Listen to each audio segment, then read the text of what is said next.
Mbote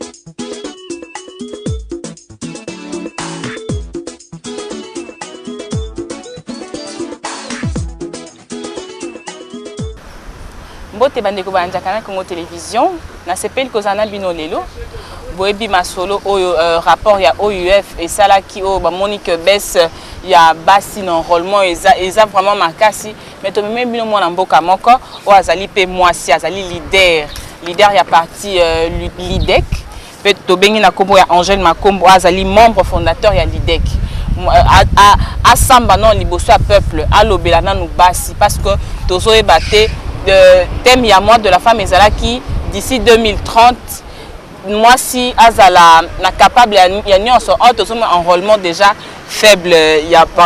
basi baza ko s'enrôler siko to kosuka mais quand même moi mboka oyo akobetela biso alobela biso asamba non liboso ya peuple libo asamba nanu liboso ya mibali o bazotala o badutaka nanu batiaka bazotia doute na basi to pese mbote moi mboka Angèle Makombo. Merci mingi maman Nobisa. Merci. Moi mboka OUF esali rapport moko elobi que basi baza ko s'enrôler mingité ba s'enrôler mingité na neopoto so totali na ba ne o elekaki basi ba s'enrôler ki makasi mais o ya ne otomoni moi baisse makasi est-ce que ça dû na sensibilisation za makasi te to ndeni te pona merci pour na mutuna na yo eza vraiment important ngai na komona par raison eza ebele. D'abord ezali que biso basi to parna lokola to kola et puis histoire ya mboka na biso ata mboka na biso moko te ba mboka mingi politique ezaka souvent ba mona ngo domaine ya na mibali donc basi na politique baza ebele te donc eza raison d'abord culturelle basi ba koloba a na kende ko s'enrôler tina nini nga politique na kipakango te problème na ngate et tout ça donc réticence et yali yami balé basi ce kotali bien chômage eza makasi na mboka na biso balobaka eza à peu près ba 60-70% de la population active et nani akipaka vraiment famille aliesaka bana aliesaka mobali ba famille eza basi na ba misala na bango informel côté kana wenze côté ka ba mapa ba malala bonabo donc ba komona que kokende ko sala molongo na bureau ya seni pona ko s'enrôler eza ko perdre temps voilà donc ba lobaka non naza na tango te et ko na kozwa nini soki na kekuna donc ezapé ba réticence pe ya basi mais eloko mususu pe ezali sensibilisation lokola biso surtout ba politiciens to makambo nyonso wana il faut tout ça la makasi to sensibiliser basi pour ba kende ko voter ba kende ko s'enrôler et tant on ba rapport ya OIF donc Organisation Internationale à Francophonie. Voilà. Et ça quand OIF nous a lobby makambo angote, c'est ni pas à lobby ango. Donc la baloba na lopoto a tirer la sonnette d'alarme. C'est ni à koloba jusqu'à présent basi ba ko s'enrôler na ba province au enrôlement et salami 48% basi contre 52% mibali. Donc eza baisse le lobby par rapport ya ba élection passée. Donc, il faut vraiment tout sensibiliser Bassi. Mais tant que tu sensibiliser Bassi, tu as ba préoccupation na bango. Bango lo ba o ba enrôlement ngo eza na ba heure biso tout ça na misala na biso to nya koluka koza na ba qui cherche il faut ba tiango na ata na dimanche ba mususu pe ba koloba mais surtout na ba province oyo ba sali enrôlement ba centre eza mosika il faut ko tambola donc tout ça il faut prendre aussi en compte et tango ba pesa ki biso ba betela biso lisolo moko na seni ba lobby ata na ba province mususu ba linga ko tia ba centre pene ya et pas basi ba sala bilanga boye na boye basi ba lobby ate ndeni ni boya bozwanga photo alors que na kata misala mitoki et tout ça. Non, il faut na kenan komi bongisa na la toilette, il y a tout ça, donc il faut tenir compte. Mais ngai naza pessimiste te na lobby. Heureusement que tu par rapport à ngo, il y a OIF, il y a CENI, donc il faut to landela makambo ngo to sensibiliser basi. Argument moko to ko pesa basi pour bakende. Malgré pesanteur culturelle, malgré misala na bango koloba, est-ce que boyebi que ceux qui s'enrôler beaucoup soit carte d'électeur ezali carte d'identité beaucoup soit ofele. Et d'ailleurs nga na yoka ki na radio na biso moko awa que gouverneur na biso ya ville à Kinshasa Kimbuta alobi kutu à partir du mois d'août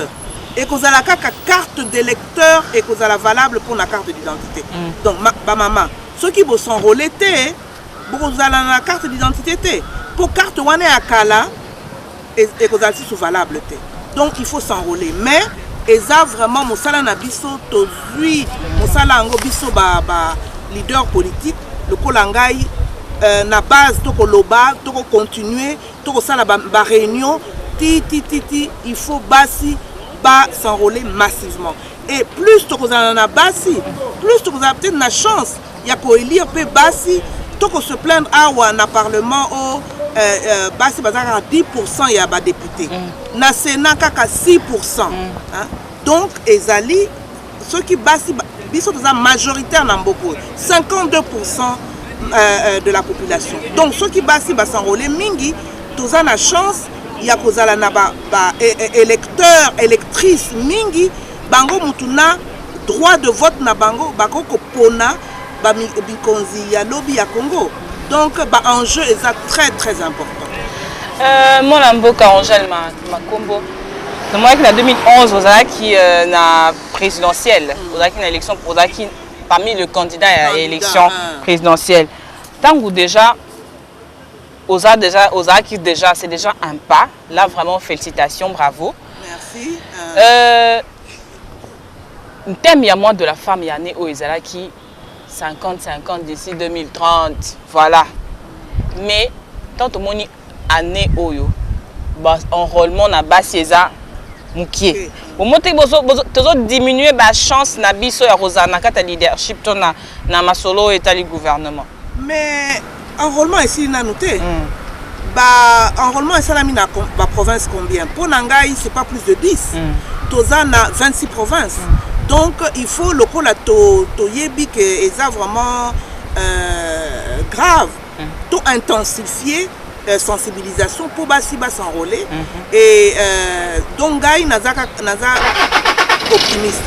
Là connu le bac j'espère que basi bakoyo kango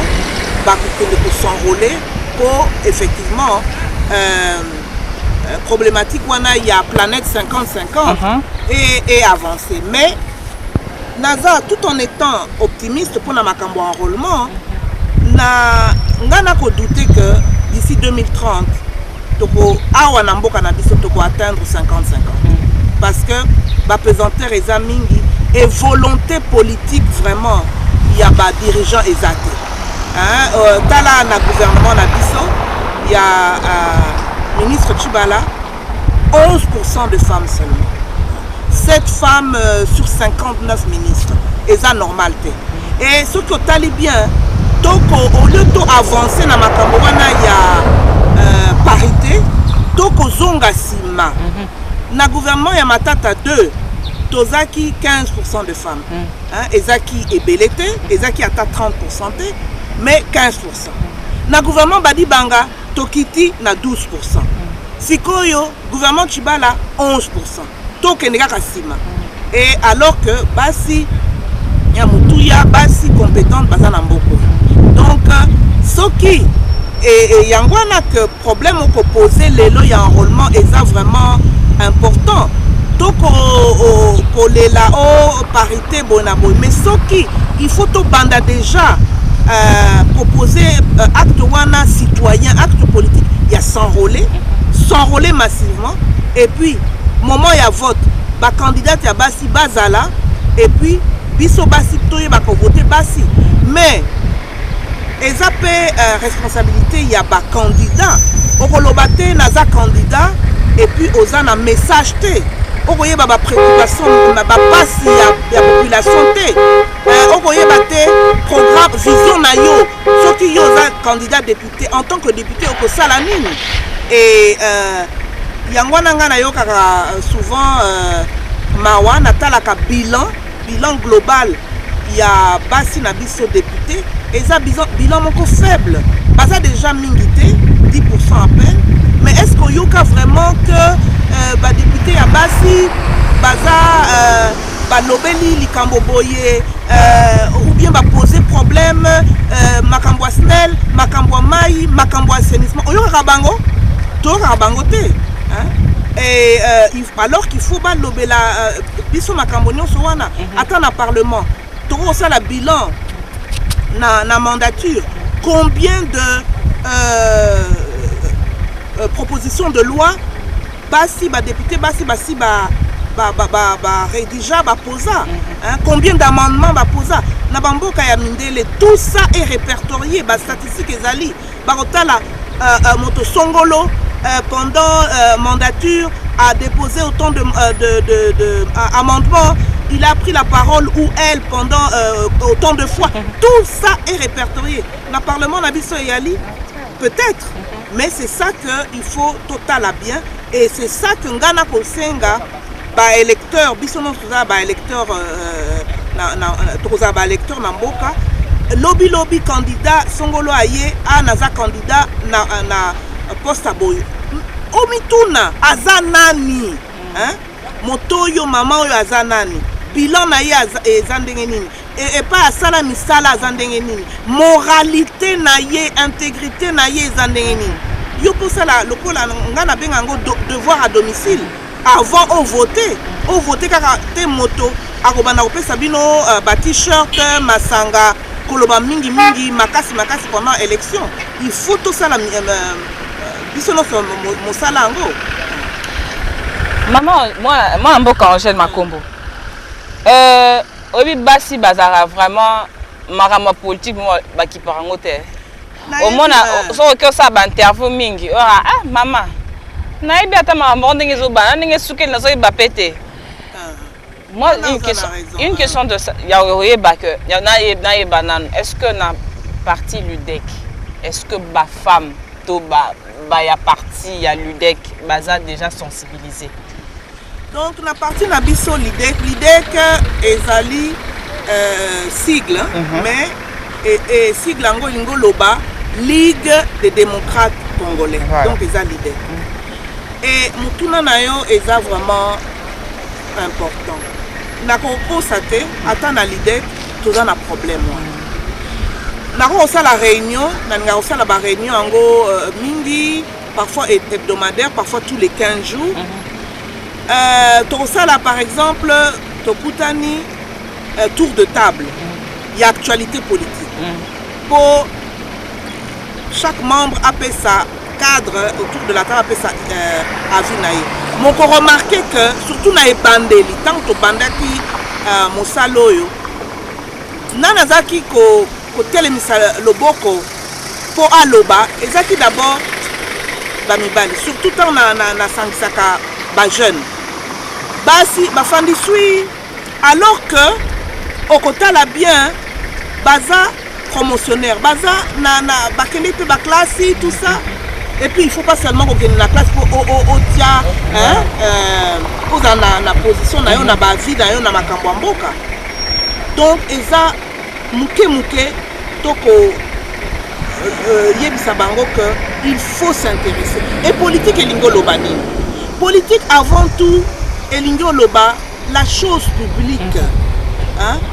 et okoko loba te que ngai politique nalandaka ngo te nakipaka te mais soki okokipe politique te politique okipe voilà tala sikoyo par exemple taux ya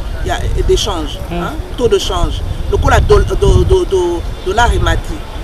tala makambo ya nzala ba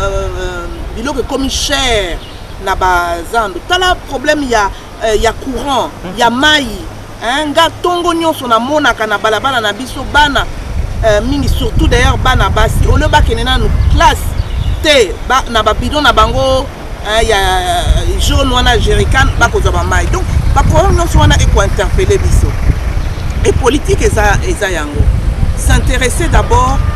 makambo ekota la population na quartier na yo na balabala na yo na quartier na yo être informé donc ça demande que mikolo nyonso olanda ba information au moins une fois information locale, provinciale, nationale, mais aussi internationale. Mais politique elingi pe koloba oyoki o makambo na radio, o tali na télévision, o tangi si possible, bien que malheureusement Congolais attendent à kate et donc comme ça on a toujours tant na kitake pa nanga na kende ville ba parlementaire debout. Aussi on a basi parmi les parlementaires debout bazate. Donc ezali effort wana il faut tout ça là et otangi oyoki osololi na baninga o discuter et puis yo moko ozui position. Mais moi je trouve que ça un problème culturel, il faut être traité dans le mental. Eza culturel. Donc yango na naza koloba ngai planète 50 d'ici 2030 je doute. Eza responsabilité ya ba gouvernement, ya ba autorité pour il faut pas dans la volonté politique. Mais eza pe responsabilité na biso en tant que citoyen, en tant que femme. Tokoloba a politique toza na gouvernement mais to yebite ko landa makambo politique et sengeli que o landa ka ba information o sala ka ba discussion na baninga o kende na ba conférence tout ça et ceux qui au salino soana o sikoloba ngai na moni ndenge nini na problème boy et puis en tant que leader politique aux ala na sonité ko kende devant les médias o loba position na ngai za boy mais pour contredire ngate en tant que journaliste que basi mingi basala ka ba émission en télévision té hein basi mingi leader politique leader même de la société civile baza mingi té ba okine na ba plateau de télévision ba osala ba émission ba ko passer ba message na bango ezaka mibali nde bayaka mingi voilà moi mboka totuna nanu au dirigeant au continue diriger parti bien sûr naza président national il y a l'IDEC ouais toujours mais est-ce que na oyo salaka na président leader il y a l'IDEC une incompatibilité est-ce que vous avez le temps d'ailleurs il y a qu'au sensibiliser vraiment base na yo le temps c'est le plus grand défi hein. Gérer le temps celui qui arrive à bien gérer le temps dans sa vie privée dans sa vie professionnelle est un gagnant et c'est un défi il y a mikolonion c'est de voir si tout est ok la nourriture le ménage c'est notre responsabilité première même si mikoloyo de plus en plus bamibali mettent aussi la main à la pâte donc on a déjà cette tâche qui est presque naturellement la nôtre ensuite naza na responsabilité naza conseillère de la République au Conseil économique et social depuis 2014 et là aussi c'est un défi parce que il faut être attentive na makambo ya tout ce qui est question économique et sociale et ça prend du temps ça demande de lire beaucoup d'écrire beaucoup quand notre session se termine là il fallait intervenir il fallait suivre bon et puis effectivement politique la politique est sa passion ngai je me dis mon combat c'est accroître participation ya basi na politique et je le fais c'est vrai que tout est perfectible hein. Je pourrais faire mieux d'ailleurs je veux faire mieux tous les jours est un défi mais j'arrive à combiner le tout et gérer le temps est un défi quotidien. Et tant que leader politique avenir politique à RDC par rapport à accord et à Senko, aux autres mondes en monde. Je reste optimiste parce que ceux qui disent au monde congolais, tous pessimistes, ceux qui sont pessimistes, tous positifs, nana vous allez optimiste pour la mission. Mais yo moko oyebi Hollanda qui tous na crise politique. Donc il fallait trouver une solution pacifique pour continuer toke na dialogue numéro 1 ya cité Union africaine ngai na dialogue wana baninga nanga mingi ya opposition bazalaki te baza koloba non c'est pas sans faux dialogue etc. Gouvernement badi banga contesté et puis dialogue numéro 2 de la Cinco nazalaki te et là je dis toujours je blâme toujours les organisateurs notamment nos évêques qui n'ont pas inclus les femmes dans ça. Voilà. Peut-être que s'ils avaient inclus les femmes on aurait eu une autre issue, mais na soutenir le processus sango. Tozui accord de la Cinco, il fallait maintenant mettre en œuvre cet accord. Accord, pas qu'on mettre en œuvre en gros, pas exactement selon les termes de l'accord. Maintenant, on a le gouvernement Tchibala. Et Ngana Lobara toujours, il n'y a rien de tel que la paix dans un pays. Au banda moto, mais au yebitende une moto aussi là, voilà. Donc, toza na situation moko où consensus est athée autour il y a exécution, il y a mise en œuvre, il y a dialogue, il y a un gros mingi baroloba et a violé et situation est ndenge wana. Donc on va ressentir d'ailleurs na ville à Kinshasa est attendu, hein, mbok est un peu est bienté, est fébrile. Na ko espérer kaka na ko sala lancer appel na ba leader politique, leader de la société civile, Tobo Sanate que la paix n'a pas de prix et voir comment on peut pouvoir quand même gérer transition en gros parce que l'accord de la Cinco a institué la transition. Mais et là biso ba politicien toko landela vraiment de près et dans ma campagne élection, il faut tous un calendrier. On a fait beaucoup de concessions, on a été très patient et maintenant on veut voir clair. Le président de la CENI Nanga nous promet un calendrier donc très bientôt. Tokozé là et on va ressentir la base, on va ressentir en gros bateau. Attention au Tuni Bango, ma préoccupation na Bango, ma préoccupation il y a pas si banzala mais élection est numéro 1 na ma priorité na Bango.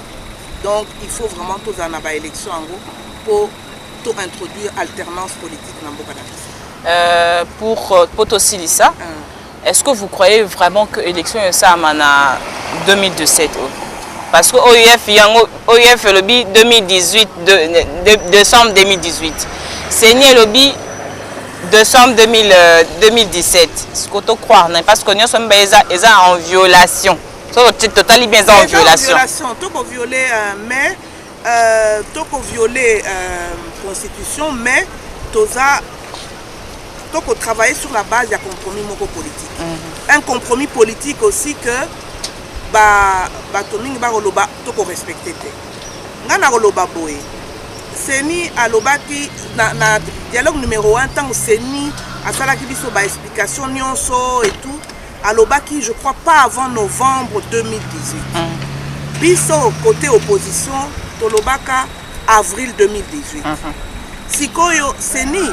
nous a montré des signaux que ça va être difficilement tenable d'ici décembre 2017. Mais nous disons, et c'est ma nature d'ailleurs, d'être patiente. Tout ça l'enrôlement, c'est ni à Koloba pour finaliser le calendrier, spéculer, on a eu tellement de dates, ne spéculons plus, attendons avec vigilance et au moment venu, on dira bien ce qu'il faudra à notre position sur la question. Merci mon amboka Angèle Makombo. Merci. Na sepel makasi ko yamba na émission Samba Olongo tebi ke zamba la sukate ko ya na émission Samba Olongo ko samba liboso ya peuple. Na ko sepela mingi na samba liboso liboso ya peuple. Ah d'accord. Bana mboka bomoni to yambaki mon amboka Angèle Makombo oazali actrice politique œuvrant pour la démocratie oazali fondateur il y a parti politique l'IDEC to sola qui n'est makambo etali basi o basi baza ko s'enrôler mingi te rapport ya OIF et sala kibiso to sola qui n'est maïman so na ezo tourner sur la femme pour nani photo traiter non moral mental ya moi c'est ça culture mo photo to tiango na kata mitu na biso basi to s'enrôler to telema to bunda pona pour na école na biso ka point totique la toujours bibali basalaka toujours mel basalaka toujours na place na biso biso to capable ya ko sala o mibali bazo sala to tozozela d'ici 2030 wana o ya thème na biso ya mois de la femme wana na o ezoleka sur makambo élection tozozonga sima tozofreiner avancement wana ya d'ici 2030 à 50-50 tozofreiner masolo wana bota ndenge tosaki balado bayebi ke bana mboka balobaka toujours na micro asamba olonga otomaki bana mboka basalaki ba intervenant qui sur ba lenteur ezoleka na kata ba ni na biso aseni awa lenteur makasi des fois machine ngo ezo bloquer bota non de bana mboka balobaki e bongo tozonga sima po bakoka kopona moto bango balingi na 2017 na décembre ya mibale noti kosarole na bureau oyo eza na elikia na gare liboso nakendeki na bureau oyo eza na terrain de la gare nani bainstalle eloko moko kuna te na ye mbango na ye na elikia na collège elikia bato baye mwa ebele kosarole kasi machine eza kaka moko nazosenga na seni bameka kotia machine bureau moko machine ata mibale ata misato po bato bayoka plaisir wana koasogole basarole bien so bato baza koya bato ebele ezokende malembe ezosi mabe te bato baza se décourager seni asala mo effort batia machine ata mibale misato par bureau oyekende nga na ye lelo premier jour en tant que Eli ya Gombe na pesi exemple na yiko sarole mutu liboso po bato so balanda ngai mbeba ope na moni yo naza ko loba po babongisa po bato baya bato so baza ko se décourager bato baki banda 6 heures bato so baza na problème ya cas de service bazo sarole te muso ki depuis 6 heures aza na passeport mais passeport a ese le kana ngo mikolo moya sarole ezate en tout cas nazo senga na président ya Seni nanga ata non makambo kemiki abongisa po bato basarole bien na Kinshasa gouvernement alobaki alingi Kinshasa 100%. Président la biso assemblée baki Kinshasa 60%. Donc 60% même pas. Donc 110%. Alors na singi na président Seni abongisa po Kinshasa ibima les premières. Biso na ville ya Kinshasa to ngaka to za ba numéro 1 première ville ya Kinshasa. Alors kwa babani na Gombe bato fo ba salore ndako moko te nyonso tu ba ko sarole. Merci beaucoup. Na eza yango to sengi na Seni batala lokwa ba lancer opération wana ba machine za moke boso machine moke na sala bato ba ozali belé ya mibale batape ba machine na bango le ba obakisa to bonne machine bloquée il faut président ya soki ya nini ya centre aya ko tia liboko na ipo machine démarrer et ba bloquer ka bongo ou le système na poser des questions ce que les système va améliorer ce que les bloquer ba bongo sa machine va ça noki na lombango d'ici 3 mois retourner Kinshasa et zo bato ebele gouverneur à lancer kiango président ensemble province pas lancer alors tout le Kinshasa ça musala malamu o bazo abiso bato ba sarole bien na Kinshasa faut la machine pesa bien ba pesa sur ba condition bien na Kinshasa netinga na vanda na ina zona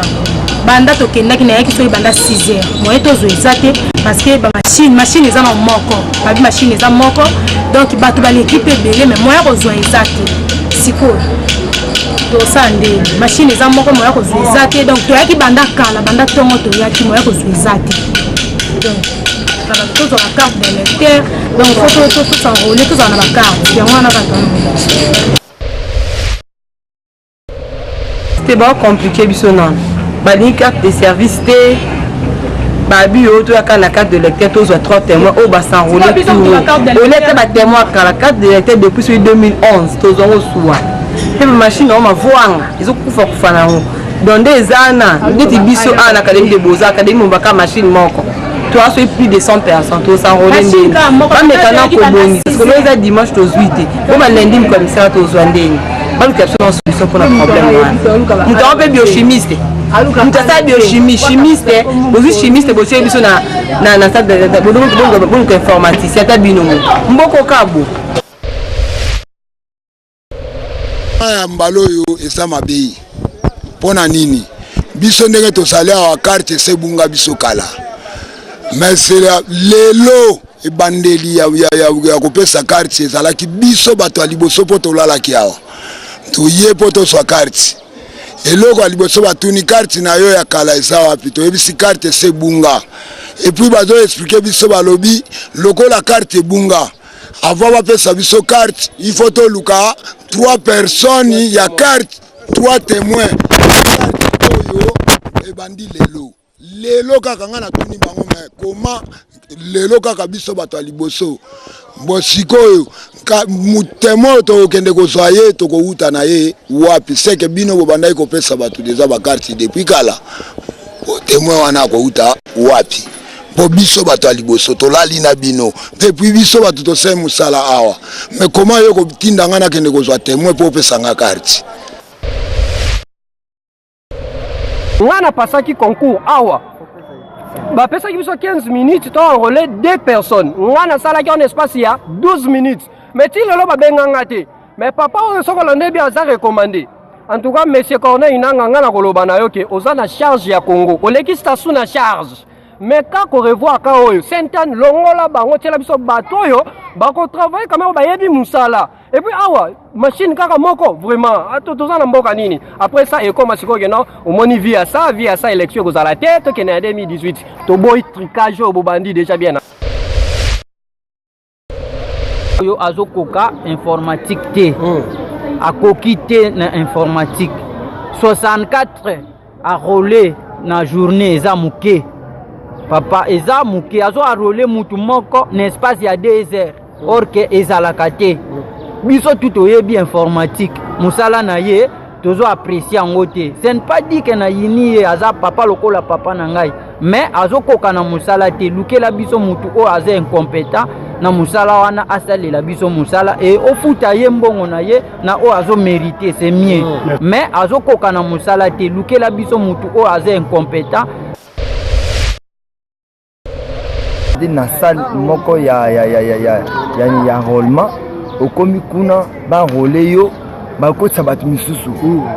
sans jeton eza te moto akoti personnel personnel ese tokosokaka na personnel boye mboka ngo obongaka boye en tout cas moi je fais appel na likolo peut-être président Seni akoyoka biso te mais na président de la république akoyoka makambo oyo en tout cas il faut acham fin na makambo oyo tona posa élection na mboka okimia ezala boye te toda ba jeune to bandi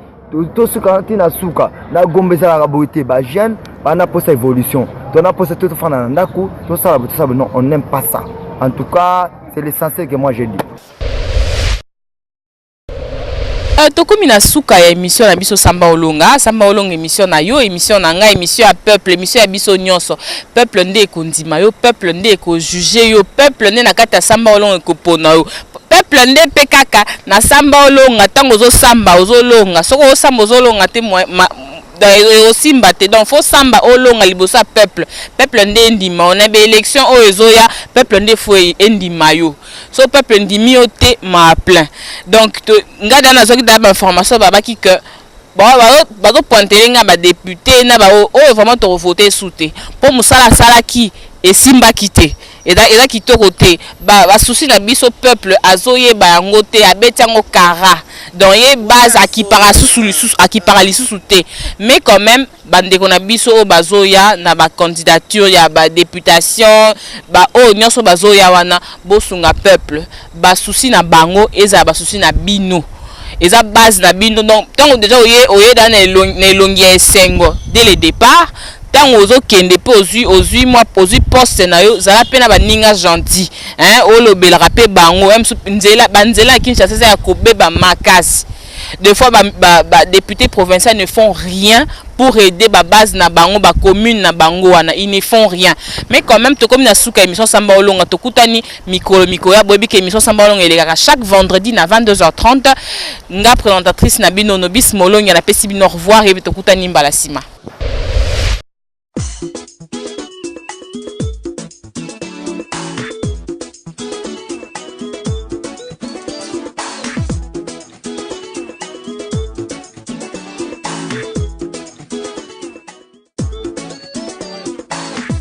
nayo eza na maboko